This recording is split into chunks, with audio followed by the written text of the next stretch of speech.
வாழ்வோம் வாழ்விப்போம். நான் உங்க சுசி. வாழ்க்கையை வடிவமைப்போம் நிகழ்ச்சிக்கு உங்களை அன்புடன் வரவேற்கிறேன். இன்றைக்கு நாம் பார்க்கக்கூடிய தலைப்பு பொய்யை தவிர்த்தல்.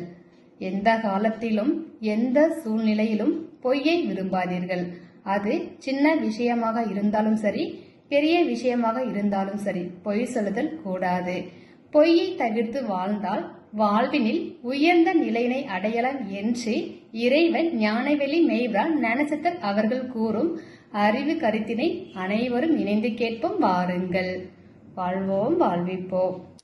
வாழ்வோம் வாழ்விப்போம். அன்பிற்குரியவர்களே, வாழ்க்கை பாதையில் 2 நிலைகள் இருக்கிறது. நல்லது கெட்டது, உண்டு இல்லை, ஆண் பெண், இரவு பகல். எந்த விஷயத்தை தொட்டாலும் இறைவனை கூட இறைவன் இறைவி என்ற ஒரு சிந்தனை உருவாக்கி விடுகிறது. ஏனென்றால் இருபால் மயக்கம் இந்த மண்ணில் இருக்கிறது. ஒன்றென்று இருப்பது விண்ணில் இருக்கிறது, ரெண்டென்று பிரிந்து கொண்டு இருப்பது கர்மாவில் இருப்பதெல்லாம் மண்ணில் இருக்கிறது. எனவே ஞாபகம் வைத்துக் கொள்ளுங்கள், அந்த மயக்கத்திற்குள் இருந்து நாம் வெளிவர வேண்டும். மகான்களுடைய போராட்டம், சோதனை, சாதனை எல்லாம் எங்கே இருக்கிறது என்றால் இந்த இருவித மயக்கத்திலிருந்து வெளிவருவதுதான்.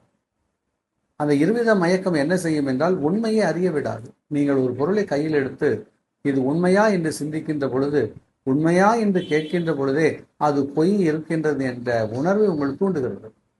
நீங்கள் பொய் என்று சொல்ல வேண்டாம், இது உண்மையா என்று கேட்டாலே அது ஒரு மாற்று பொருள் இருக்கிறது. எனவே எதை பார்த்தாலும் ஆய்ந்து சிந்திக்க வேண்டிய ஒரு அவசியம் இருக்கின்றது. அது உண்மைதான்.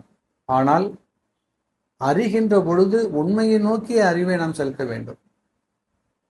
பொய்யில் நாம் அதை கையாண்டால் அந்த பொய் நம்மையே அழித்துவிடும். ஏனென்றால் இந்த மண்ணிலிருந்து நீங்கள் விடுபடுவதற்கு கை கொடுப்பது உண்மை ஒன்றுதான். நீங்கள் இந்த மண்ணுக்கு வந்ததுக்கு காரணம் பொய், மண்ணிலிருந்து விடுபடுவதற்கு காரணம் உண்மை. நன்றாக ஞாபகம் வைத்துக் கொள்ளும்.